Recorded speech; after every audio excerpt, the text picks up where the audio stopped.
मोकळ्या केसांचे हेअरस्टाईल्स कशा करायच्या तर चला पाहूयात।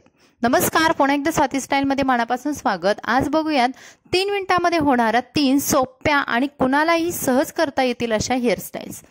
यामधील हेअरस्टाईल नंबर 1 यासाठी बघा मी पार्टिशन करून घेतलेला आहे। इथे पार्टिशन मी सेंटर पासून म्हणजेच मधून न करता थोडंसं बाजूने केलेलं आहे। त्यानंतर जिकडे जास्त केसांचा भाग आहे तिकडचे केस अगदी छोटे छोटे घेऊन रोल केलेले आहेत। आता ज्या मैत्रिणींचे केस पातळ आहे त्यांच्यासाठी सुद्धा ही हेअरस्टाईल अगदी सोपी आणि उठून दिसणारी आहे। आता हे छोटे छोटे रोल आहेत, एकामध्ये गुंफून मी पाठीमागे एका पिनने सिक्युअर करणार आहे। पिन वापरताना थोडीशी टाईट वापरून घ्यायची जेणेकरून हा रोल आहे तो आपला लूज होऊ नये। ज्या साइडला कमी केस उरले आहेत तिकडे सुद्धा आपल्याला अशा पद्धतीने 3 रोल करायचे आहेत, पण हे रोल थोडे वेगळ्या पद्धतीने करायचे आहेत। इथे सेपरेट रोल करून मी हे केस सुद्धा पाठीमागे एका हाताने ओढून धरलेले आहेत आणि दुसऱ्या हाताने असे रोल करत आहेत। म्हणजे तुम्ही बघाल अगदी सोप्या पद्धतीने हे रोल होतात। तुम्ही फक्त केस तुम्हाला असे बोटामध्ये पकडायचे आहेत आणि रोल करायचे आहेत। हे बनवलेले 3 रोल पुन्हा मी एका पिनने सिक्युअर करून घेतले आणि आता तुम्ही बघाल अगदी सहज कुणालाही जमेल अशी ही हेअरस्टाईल आहे।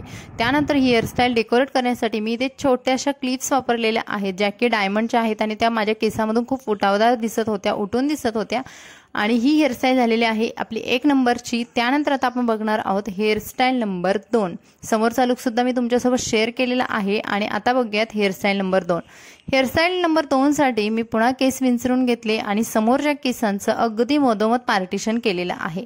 आता ज्या मैत्रिणींना बाजूचं पार्टिशन आहे, ज्यांचं कपाळ मोठं आहे, त्यांनी बाजूचे पार्टिशनचे जे हेअरस्टाईल असतात त्या नक्की ट्राय करा। आणि ज्या मैत्रिणींना गोल चेहरा आहे किंवा ज्यांचा चेहरा छोटा आहे त्यांनी मधून सेंटरमधून केसांचं पार्टिशन आहे तशा हेअरस्टाईल नक्की ट्राय करा।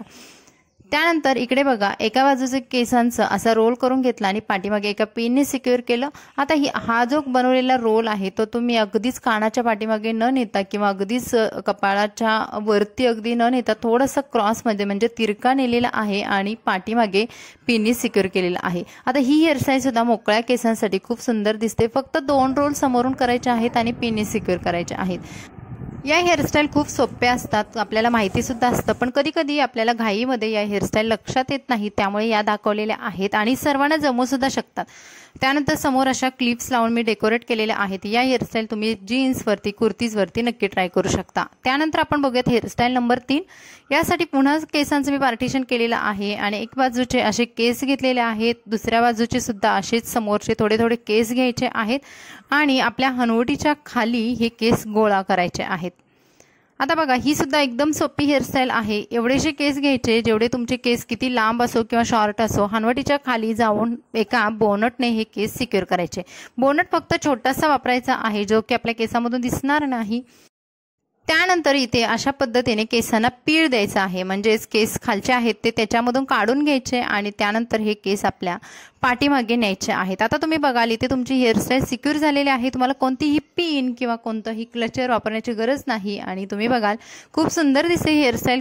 तर मैत्रिणींनी हेअरस्टाईल आवडली असेल तर लाईक करा, चॅनलला सबस्क्राईब करा आणि हा व्हिडिओ तुमच्या फ्रेंड्समध्ये नक्की शेअर करा। पाठीमागे रबर बँड दिसू नये म्हणून मी क्लचर वापरलेला आहे। Bye bye.